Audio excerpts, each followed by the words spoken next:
এত অসহিষ্ণু হলে চলবে না mister Abdullah. This is not Shahbag square, this is the parliament. আমি অনেক বয়স হয়েছে, এর আগে 6টি সংসদ দেখেছি।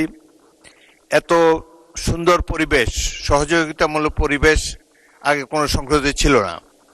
এখানে পুরনো সদস্য মোহাম্মদ শাহজাহান এবং গাজী নজরুল ইসলাম আছে, তাদেরকে জিজ্ঞাসা করে দেখেন অতীতের সংসদগুলোর সরকারি দল এবং বিরোধী দলের মধ্যে কি ধরনের পরিবেশ ছিল, কি ধরনের মনোভাব ছিল, কি ধরনের তির্যক অশ্লীল বাক্য বিনিময় হতো। সেই তুলনায় অনেক ভালোভাবে এই সংসদে শুরু হয়েছে। এবং সর্বশেষে আইনমন্ত্রী যে কথাটি বললেন, আপনাদের যে আপত্তি, প্রয়োজন হলে এটারও তো একটা রিমেডি আছে। আমি মনে করি এই বিষয়টি নিয়ে এত অসহিষ্ণু হলে চলবে না mister Abdullah. This is not Shahbag square, this is the parliament. এখানে ধৈর্য ধরে অপেক্ষা করতে হবে, শুনতে হবে। আর মৌখিক কথাবার্তা খুবই কম, নোটিশ দিবেন, will adjudicate on the notices. এখন প্রশ্ন হলো, মাননীয় আইনমন্ত্রী যে কথাটি বলেছেন এটি পুনর্বিবেচনা করা যেতে পারে।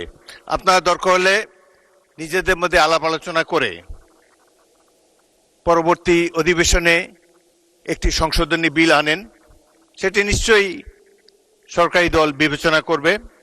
এবং আরেকটি কথা হলো যে সংসদের পরিবেশটা আমরা একটু ভালো রাখি। সংসদের চমৎকার বিভিনিং, এত বড় একটা জুলাই অভ্যুত্থানের পর এই সংসদ গৃহীত হয়েছে, এমন একটা ফেয়ার ইলেকশনের মাধ্যমে আমরা সবাই এখানে এসেছি। এত বড় বিরোধী দল খুব কমই এসেছে, 77-78 জন, বিরাট ব্যাপার একটা সংসদে। সুতরাং আমরা এই স্পিরিট অফ কোঅপারেশন নিয়ে সামনে এগোতে চাই। আপনাদের আপত্তি অলরেডি বিবেচনা করবেন বলে আইনমন্ত্রী বলেছেন। এ ব্যাপারে প্রয়োজন হলে আবারও বিলের সংশোধনী আনা যাবে। এই সংসদ 5 বছরের জন্য নির্বাচিত হয়েছে।